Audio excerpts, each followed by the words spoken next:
Hi there, my name is Nyla Eckford, and I'm the Senior Manager of Customer Success here at Creator Co. Today, I'm going to be walking you through how to create your very own campaign. Once you've logged into the platform, you're going to want to go ahead and navigate to Campaigns, and that'll bring you to this page here. From there, go ahead and select New Campaign. The first step is to name your campaign, and you're going to want to include both the product that you're promoting as well as a social platform, just to help you keep track of things. Now that your campaign is named, we're going to go ahead and select a primary goal and strategy. So for today, we're going to build a campaign targeted at creating awareness of your brand, and we'll be using the shoutout strategy. If you have any questions around these goals and strategies that we utilize, please reference the article that this video is a part of. We have a great breakdown there. Next up, we're going to select the social channel. So in this case, it's going to be TikTok, and that'll guide us into campaign details.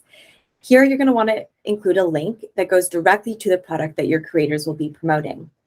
In the description, be very explicit on where you want the creators to include this link, whether it's in their caption, a swipe up in their story, or a link in bio.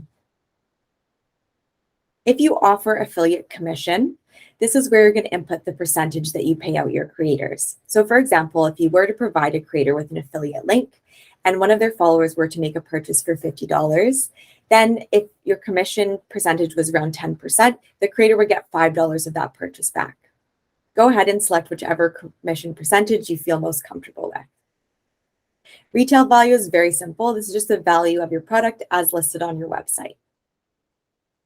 Credit card hold is a little bit more of a complex one. So credit card holds allow you to place a hold on the creator's credit card so that if you deliver a product and they don't return content, you can charge their card for the value of that product that you sent them. That being said, campaigns with credit card holds do typically have lower opt-in rates, so it's up to you to create a balance between those two aspects. If you have any questions or need any help, you can always reach out to our campaign support team or directly to your account manager. Next up, just go ahead and select what your creator will receive, whether that's a product, a service, or an in-person experience. If you plan to provide payment on top of the product or experience, please go ahead and select this. You have two options. Fixed payment means that there's a simple flat payment of, let's say, $50 to every creator who gives you content. If you want to do a range, this will allow you to negotiate on a creator by creator basis. So you just want to input the minimum payment as well as the maximum payment.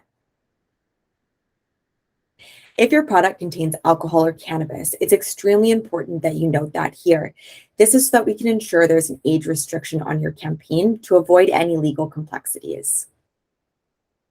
Next up is fulfillment method. So again, pretty straightforward, just whatever method that you will use to get the creator their product. In the product description, you're going to go ahead and get a little bit more detailed about the product, service, or experience that you'll be providing the creators. In here, you want to really highlight the benefit of participating in the campaign and some high-level unique selling points of your brand. Under your campaign description is where you can get a little bit more granular. Here, you'll want to really dive into the specific benefits and use cases for your products. The goal is really to give your creators a super clear idea of what the end goal of this campaign is, whether it's to showcase the ease of use of your product or how easy it is to integrate it into your day-to-day life. The hero image should be a very clean shot of either your logo or the specific product on a white background so that it really stands out in our collaboration hub. Gallery images you can have a little bit more fun with. These should showcase your products in slightly different lights, whether it's a fun photo shoot you did or a shot of your product being used by a customer. That brings us to creator qualifications. This is where you're going to set the minimum requirements for a creator to participate in your campaign. First up is age range. So you want to input the minimum and maximum here. I recommend you tailor this to your primary purchasing demographic. For gender, same thing as age. Go ahead and select any that apply. Again, we recommend that this be tailored towards your primary purchasing demographic. For countries, you're going to want to input all of the countries that your product or service is available in. This way, we can spread the word about your brand in all of your relevant markets. Next up is niche. So niche is a little bit more important here. Niche refers to the area of influence of a creator.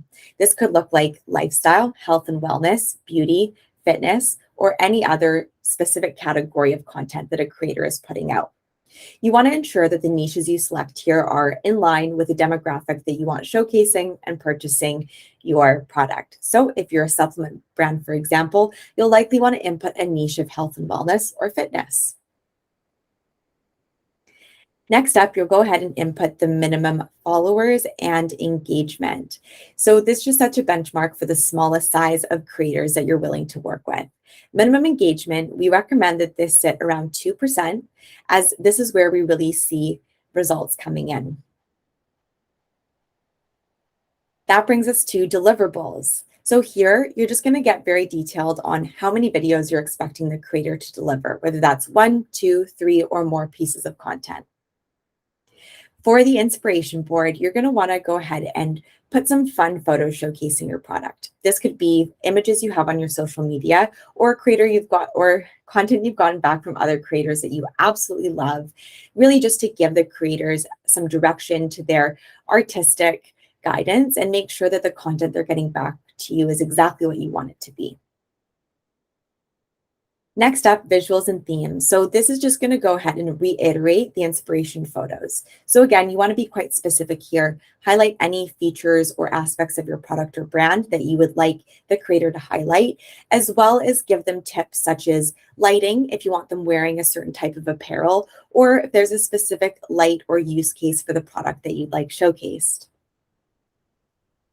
Next up is captions. I recommend that you keep this relatively broad with just a few high-level points about your unique selling points. Creators know their audiences best, and you want to leave them some creative freedom to come up with a caption that will really speak to their audience in a way that feels authentic and natural to them. Next up is content capture tags. So if you have any branded hashtags, this is where you're going to go ahead and input them. And last but not least, you're going to want to add your brand's Instagram or TikTok here, so when creators post, they can tag you in their content. Last but not least, we come to the metrics section. KPIs are going to be a really key way for you to assess if your campaign was a success, and they'll help you iterate for future campaigns. The first aspect here is collaborations per month. So how many creators do you want to work with per month? And then how many pieces of content do you expect each creator to deliver to you? Total reach is the ideal reach for the entire length of the campaign, and total impressions is the ideal total impressions over the course of the campaign.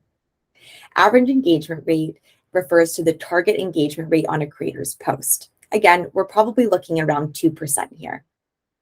And finally, total budget allocation refers to how much budget you have to pay creators in this campaign if you're offering additional payment. ROI falls into kind of the same category here. You'll just want this as a way to reflect on the success of your campaign.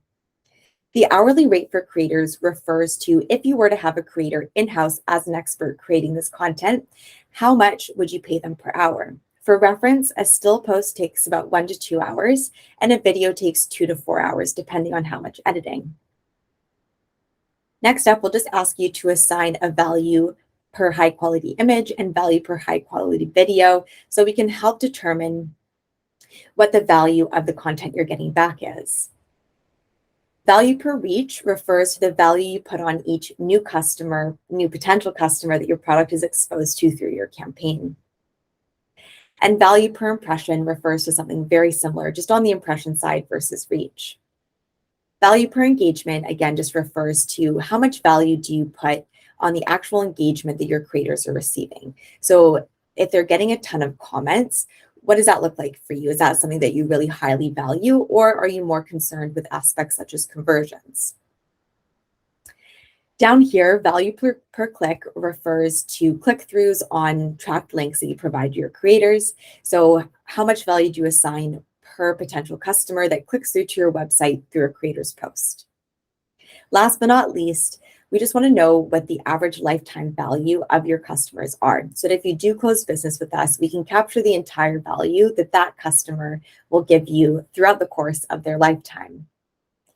Once that's all filled out, the last step is to submit for review, and our wonderful team of campaign specialists will review and ensure that your brief looks like perfection before it goes live. If you have any questions, never hesitate to reach out. Thanks so much.